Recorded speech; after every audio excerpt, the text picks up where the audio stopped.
बिस्मिल्लाहिर्रहमानिर्रहीम।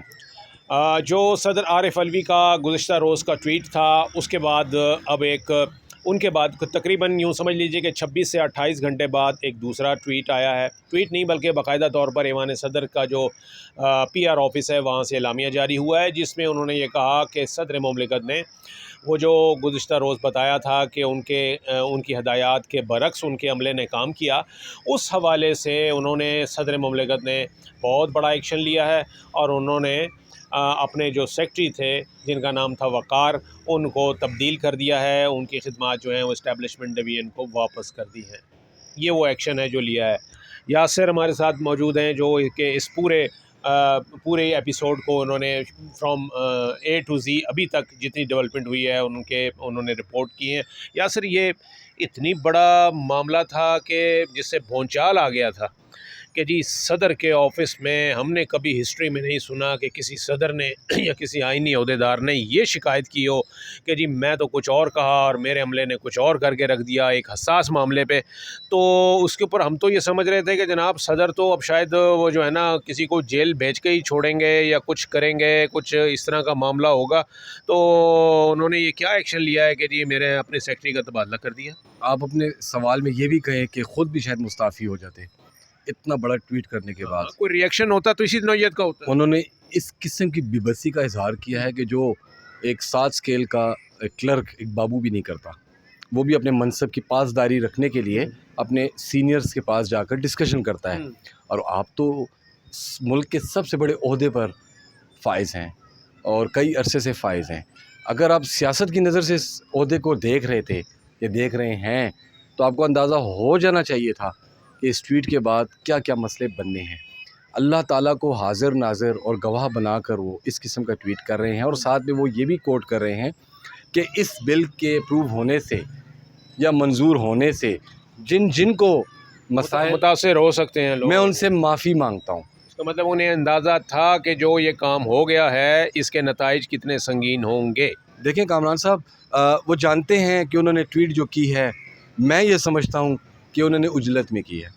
उन्होंने बतौर प्रेसिडेंट ये नहीं की ये ट्वीट, और करनी भी नहीं चाहिए थी। अगर वो ना करते तो क्या फ़र्क पड़ जाना था। मतलब एक कहने को कहा जा रहा है, तनकीद करने वाले ये कह रहे हैं कि सदर अगर इस बात का इजहार ना भी करते तो इससे क्या फ़र्क पड़ना था। जो काम होना था वो तो हो चुका था। आज मैं सुबह एक आर्टिकल पढ़ रहा था, उसमें सदर इसहाक खान के बारे में लिखा हुआ तो किस मुश्किल वक्त में प्रेसिडेंट ऑफ पाकिस्तान बने थे और उसमें दर्ज था, बड़ी चीज़ें दर्ज थी जो मैं आपको मुख्तसरन बता देता हूँ कि उन पर इससे ज़्यादा सख्त वक्त आए, लेकिन उन्होंने अपने इस मनसब की पासदारी की, लाज रखा और बड़े तरीके से साइड पर हो गए।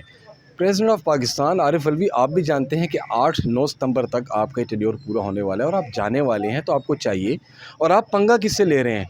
आप ये देखें कि आपका जो अमला है उसमें हसास भी इदारे आ रहे हैं, न्यूट्रल इदारे भी आ रहे हैं और साथ ऑफिशियल्स भी आ रहे हैं। आप उन सब सर, ये बिल्कुल आप ही की बात को आगे बढ़ा रहा हूँ कि सदर जो है आपको पता है वो न्यूक्लियर कमांड एंड अथॉरिटी का सरबराह होता है। यानी जो उसका कस्टोडियन होता है, जो आपके पास एटमी हथियार हैं, जो एटम बम है, उसकी चाबी जो है अगर हम कहें आम है तो वो सदर मुमलिकत के पास होती है। देखें, अब उन्होंने अपने सेक्रेटरी पर गुस्सा निकालना था, निकाल दिया, उनको फारग करके 22 ग्रेड की उमेरा खातून को ले आए। ये गुस्सा था उनको, बस इतना ही गुस्सा आया। शायद डाकियों को भी मुअत्तल कर दें कि आप डाक क्यों नहीं लेके गए। शायद उसके बाद आप वो जो गेट मैन है उसको भी फारग कर दें, और तो आप किसी को नहीं कर सकते, हमला आपकी बात नहीं मानता।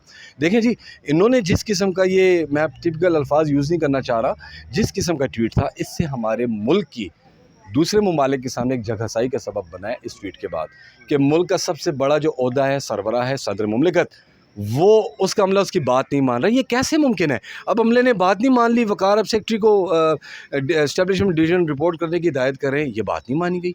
ओ भाई, आप प्रेसिडेंट हैं, आपकी हर बात मानी गई है, लेकिन आप अगर ज़ुबानी जमा खर्च उनको ये कहेंगे कि भाई अभी ना भेजें, कल भेजें, ये करें, ये तो सारे बाय डाक बाय थ्रू बाय रिटर्न हो रहा है काम। इसमें यासिर एक वो शेक्सपियर का एक कोट है, कोटेशन है उनकी, हैमलेट में उन्होंने वो यूज़ किया, जो था कि जी मेथड एंड मैडनेस।